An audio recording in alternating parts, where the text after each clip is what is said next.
Hi everyone, welcome to the Empower Sounds podcast. My name is Mahika and today we're going to talk about driving anxiety. Now you might ask me, why are we talking about driving anxiety on a podcast all about empowering and inspiring women?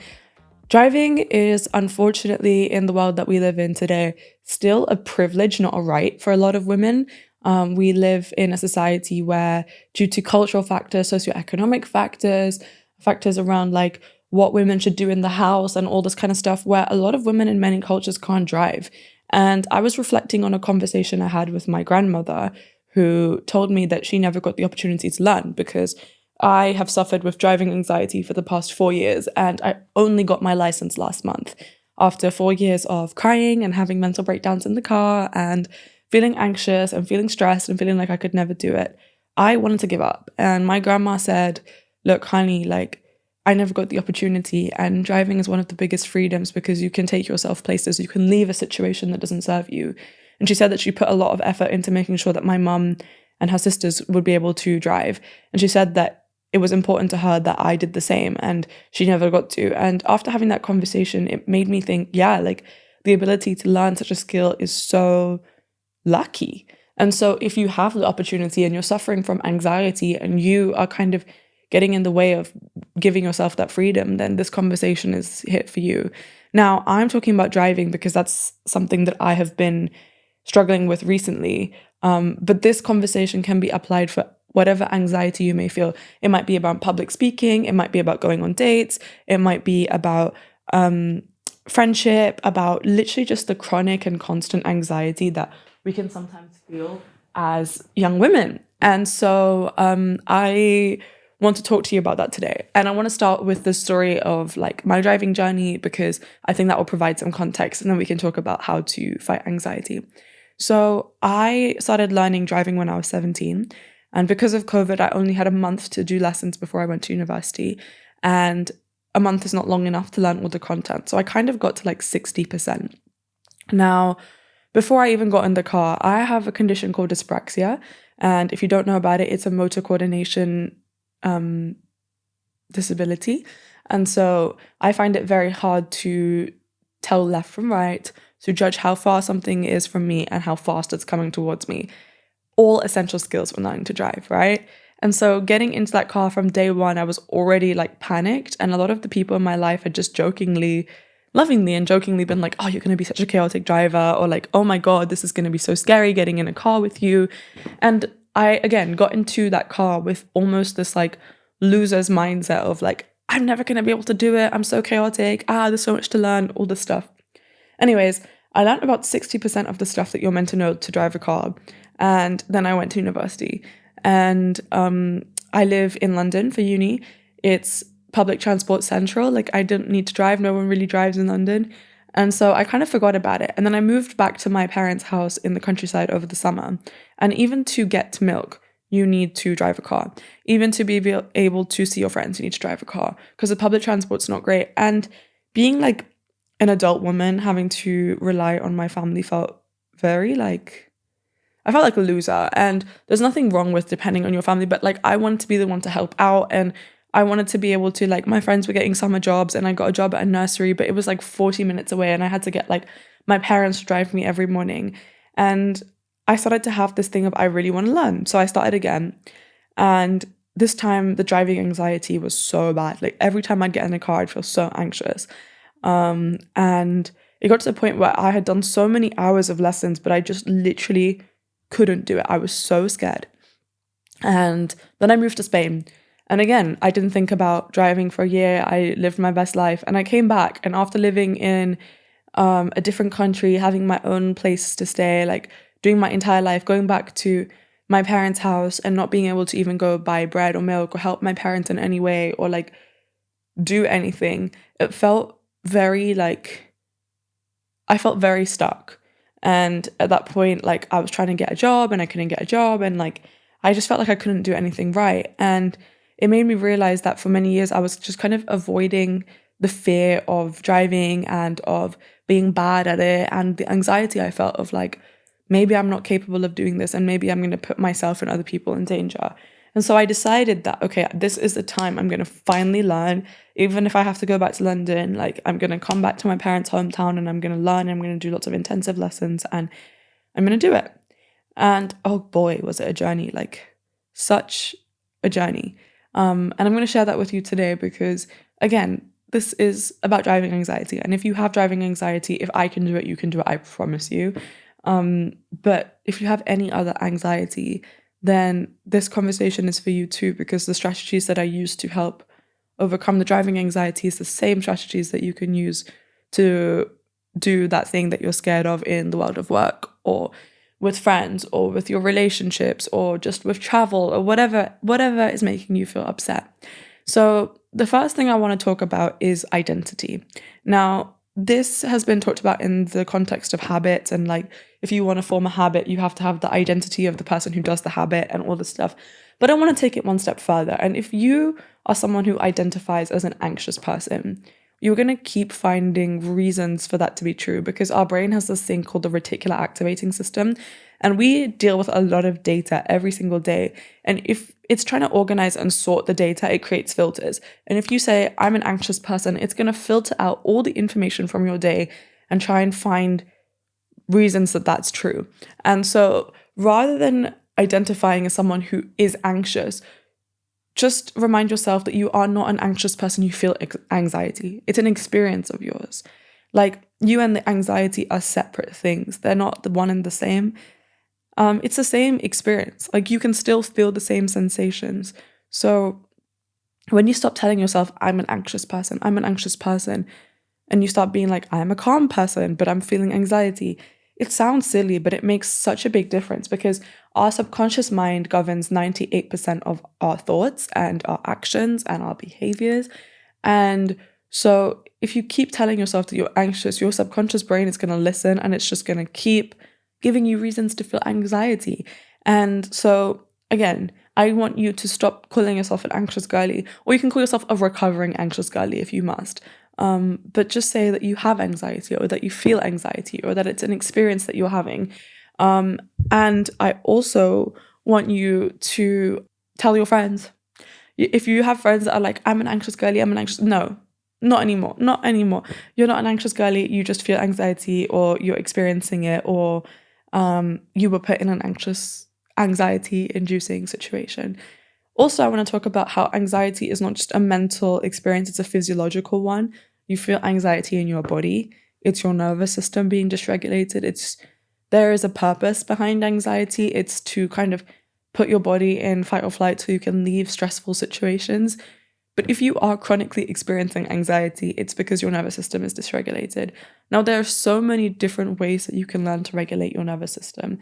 And I think that taking some time to research on what methods work for you is one of the most beneficial things that you can do.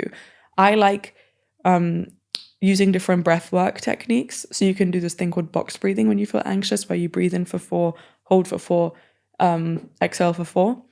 EFT tapping, that's something that you can look into. It's when you tap like the meridian points in your body, and it's like acupressure, and you just say like, I'm okay, like whatever affirmation you want to give. Also, somatic shaking, that's literally like dancing, or just like when your body stores stress, if you don't shake it out, like it's literally going to live inside you. So there's that. And then there's also little things like, are you sleeping enough? Are you eating enough? Are you drinking too much caffeine? These sound like boring things, and I sound like your mom, and your mom was probably right when you were a kid. Like, you need to eat enough, and you need to make sure that you pour into your health, because if you have a dysregulated nervous system, that's going to impact your relationships, that's going to impact your work, that's going to impact your health. So learning to regulate your nervous system is one of the biggest things that you can do, and it's going to show up in how you feel about yourself, how you feel about challenges that you're going to face. Like, you're going to feel way more resilient. So look into that. And if you want a whole separate episode on like ways to regulate your nervous system, we can definitely do that. And I can interview a specialist, because it's something I know a little bit about from my own research, but I'm definitely not a specialist on the topic. So yes, comment down below if that's something that you want. But anyways, you aren't an anxious person, you experience anxiety. Anxiety is not a mental experience, it's a physiological one. So these are the two big prefaces that I want to start with. Now, in terms of driving anxiety, the first few times I just kind of did exposure therapy where I'd get in the car and I'd like try and do like a difficult drive in my city. And I would feel so much anxiety because I was like, I don't know if I need to go. I literally get to a roundabout and I'd be like, can I go? Can I not go? Like to my driving instructor, whoever was sitting in the car with me. But I think you have to start with smaller steps, because if you jump into the deep end, you're just going to stress yourself out and you're going to feel like you can't do it, and then you're going to avoid it. And I think like when we procrastinate something or we avoid it, it's because we have this fear of failure or fear of incompetence or fear of experiencing negative emotions. So if you do something too difficult and you just get mentally kind of traumatized, you're not going to do it. So my tip is that if you are learning to drive, if you have a car that you can practice in, or if your family have a car, or whatever the situation is, go and just sit in the driver's seat. Go and sit in the driver's seat, turn the car on, or don't even turn it on, and just like visualize. Now, there's 5 types of visualization, and I learned this from Maya's Mental Fitness. I'll link her resources down below because they're amazing. But for driving, there's 3 that you need to know. You need to know process. So the process of learning to drive a car, you literally close your eyes and you imagine like an easy drive from your house to somewhere that you need to go. Like for me, I would visualize going to the train station because I live in London and my family don't live in London. So I'd imagine the drive that I could do from my parents' house to the train station to get to my house. Important drive that I'm going to need to do anyways, right? 10-minute drive. And I would literally close my eyes and I'd be like, okay, I'm not going to do anything. I'm going to literally rehearse this drive again and again and again and again. And the first few times I was like, there's so many steps. I don't know. Should I change gear here? What should I do? What should I do? But then it became easier slowly, because there's studies that show that your body doesn't know the difference between something that's actually happening in a mentally rehearsed event. Like athletes use this technique before training for big races, or there's lots of interviews with Olympians saying that that's how they practiced before, because you need to visualize the laps or the routes or whatever. So pick a route. And again, you don't even need to get into a car. I like to, because I had a car to practice in, which was very lucky. But if that's not something that you can afford and you only use your instructor's car, then fine, like literally do it in your bedroom. But I like to get into the car because it was like almost like experiencing the real thing, getting into the car and making it a sensory experience. So what I did was I got like a air freshener and I associated that smell with like calmness and being able to drive and just being calm. Because like I said, anxiety is a physiological thing and we're sensory beings. So if you find ways to anchor that anxiety into sensory experiences, so like if you find a smell that makes you feel calm and you just put it in your car, you're going to associate the car with a calm and safe space. If you have sounds, so I had a playlist that my driving instructor had called Chill 3, and it was just like nice, soft R&B, jazz, blues music. And I only listened to that playlist in the car. And it became my space of like, I'm going to listen to these relaxing songs that I really like, that are really nostalgic. And again, little things. So I want to talk about the next type of visualization because it's going to link to another thing that I did, another trick. So we've done process, then we have outcome. What is the outcome of you getting this license? Now, for me, that was being able to take myself places, to be able to help my family with like errands and whatever they needed to do as well. And just to like have that freedom and to have that skill. And in the UK, you get a green license if you have a provisional. So I've had a green license for the last 5 years. And I would see all my friends going around with their pink licenses, which is like the past license. And I'd feel really bad. I'd be like, oh, I don't have my pink license. I feel really embarrassed. And so I started visualizing like my pink license in the phone case that I have in my phone. And then I was like, okay, one thing that I like to do that helps me plan towards things is like, I like to think about how I'm going to celebrate once I accomplish a goal.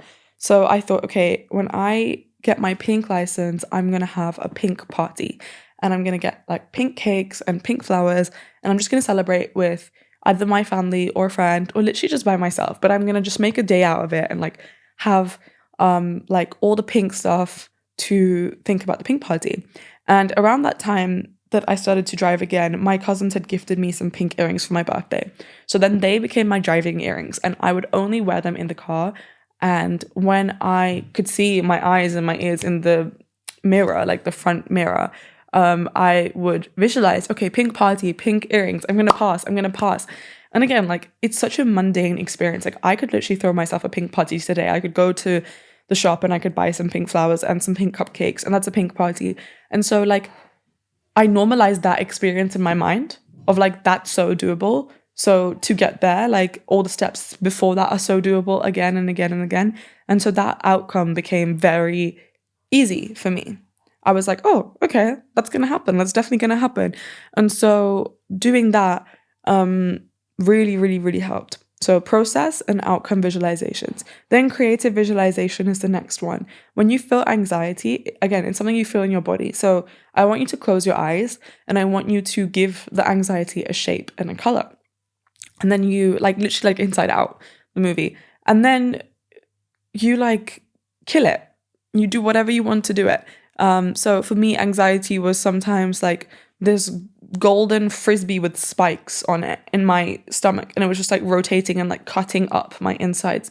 So I would breathe and I'd imagine the frisbee slowing and stopping turning and the blades kind of going back in and the frisbee like falling down to the floor. And it really helped. It sounds a little bit crazy, but it really, really, really helps. And you can do the same for stress. Like sometimes I'd visualize like stress as like heavy weights on my shoulders, tied to like some like random string, and I'd cut the string or whatever you want. And again, before you even start driving the car, getting into the car, or if you don't have the time to get into a car and you only get to drive a car with your instructor, doing this before you start your lessons, where you mentally prime yourself and you mentally rehearse, this is what I'm going to do today, really, really, really, really helps. And having something to look forward to. Like for me, that was a pink party. You can steal the pink party idea. And if you do, please, please, please, please send me pictures on the podcast Instagram account of your pink parties. Like I would love that. I will literally repost them. Like I love that. And text me. I'd love to hear about your journeys with that. Okay, so you've done the prep, you've done the visualizations. Then comes the actual driving of the car. Now, I ended up changing instructors between the first 2 times I tried, the first 2 years, and then after I came back from Spain, I ended up finding a woman who was like a similar age to me, and she specialized in people who have neurodivergence and anxiety and stuff. And the fact that I kind of saw myself in her, like I felt like it was a little bit more possible, and she was a very calm presence. So my next thing is, if you can help it and if you can control it, find someone to learn with that makes you feel calm and safe, and like the people that you practice with as well, that they are calm. Because if you get into a car with someone who you feel like is going to get angry at you if you make a mistake, look, anger comes from fear and frustration. So it's not an invalid response, but that's not something that you need when you're learning to drive, especially if it's something that you find difficult. So finding a calming person is so important. And then something that really helped me is that we had like a curriculum of like all the stuff that we needed to learn, right? Like it was something that I could see that she could see as well. And it was like a traffic light system. And so I knew all the steps that I needed to know before getting my license, and all the levels, like the red level, the orange level, and the green level. And so each lesson we'd start and she'd be like, what do you want to do today? And I could kind of decide from all the steps, like what I wanted to cover. And the goal, right, was just to bring everything to green lights and then I could take the test. And so seeing that meant that I kind of took more initiative on my learning rather than being told, okay, we're going to do this today, we're going to do this today. And it made me feel like, again, this is so that I can learn how to do all these things. So I can learn how to do a roundabout because I'm going to need to do that. So I can learn how to park a car because I'm going to need to know how to do that. And so if you can do, that's an easy thing to do. Like you can literally find out all the steps that you need to learn on the government website of the UK or wherever you're living. And you can make this on paper. Like my instructor had an app that she used, but you can literally just do this on a piece of paper as well if you want. And again, like learning, so I'm a brown girl. I'm very good at taking exams. So it was very demoralizing that I failed my first driving test. But practice makes perfect. And again, if you can, like do mock tests. I literally did like 4 mock tests, I think, with my driving instructor. And she literally had like the paper that they would use with the examiners. And it really helped. It's the same as doing past papers for an actual exam, like your GCSEs or your A-levels or the GMAT or whatever. So definitely do a mock test if you can. And so, yeah, break it down and you decide what you want to do each lesson. And you kind of think of it as like learning the ingredients to make the recipe. The recipe is you being able to like drive wherever you want or like go wherever you want. And again, in terms of other forms of anxiety, like if you feel fear around public speaking, break it down into steps. Break it down into steps. What ingredients do I need to do this successfully? Same with friendship or whatever work that you have to do. Like I'm setting up my own company. That's pretty anxiety inducing sometimes because it's just me. And I break it down into steps. Like, how can I do this?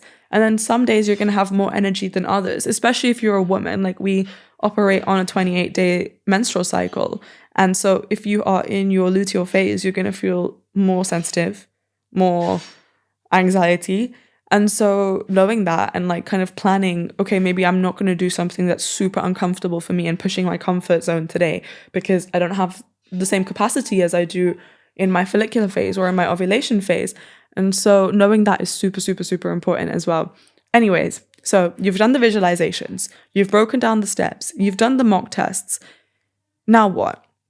What are you going to do? How are you going to deal with the anxiety? Again, like I said, every time you get into the car, you have to make a ritual out of it. Like we love routine and rituals as humans. So like I said, whatever that is for you. For me, that was like going into the car before anyone else came and joined me and putting one of my favorite songs on and imagining like me screaming, singing those songs in the car by myself when I can drive alone, and then doing all the visualizations. And then I'd actually do the thing. And again, I'm breaking down these steps and it sounds very smooth sailing, but it wasn't. Like I decided to relearn how to drive in August of 2024, and I only passed my test in March. And I have friends who've managed to pass their driving test after 1 month of learning or 2 months of learning. It took me 7 months of relearning after years of learning and learning again. Like I've done my theory exam 3 times because it expires every year and a half. And I want to talk about comparison here because for a long time I compared myself to my friends. I was the last person in my high school friendship group to get their license. I felt really bad that all my friends had to either drive to my house or drive me places because I couldn't come to like the social events, or I had to get one of my parents to drive me. And I started to compare myself. I started to think like, oh, I'm not as much of an adult as them because I can't do it. And first of all, that's not true. Second of all, stop comparing yourself because there's things that you will find intuitively more easy that people will be like, oh, that's so difficult. And so it's fine that you will find things more difficult. It took me so much longer, but I got there. And the finish line is the same. If you run a marathon and your pace is 3 hours, but the person in front of you did it in half time, you both still finished the marathon. And who cares if you took longer? Like, honestly, who cares? It really doesn't matter at the end of the day. Like, we all end up with the same license. Now, this is the same with university. If you take longer to finish your degree because you had to take some time out, it's the same with a job.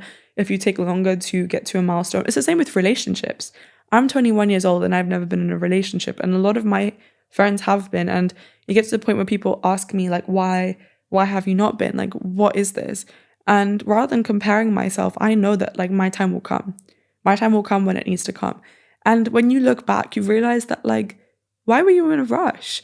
Like, we are still so young and there's still so much life ahead of us, you know? And if you're watching this, regardless of whatever age you're at, there's still so much life ahead of us. And so stop comparing and start enjoying. Like, when you make the process fun, I promise you it speeds it up. Because for so long I was putting so much pressure of, I have to pass by the end of the year. I have to pass by the end of the year. I have to pass by this time.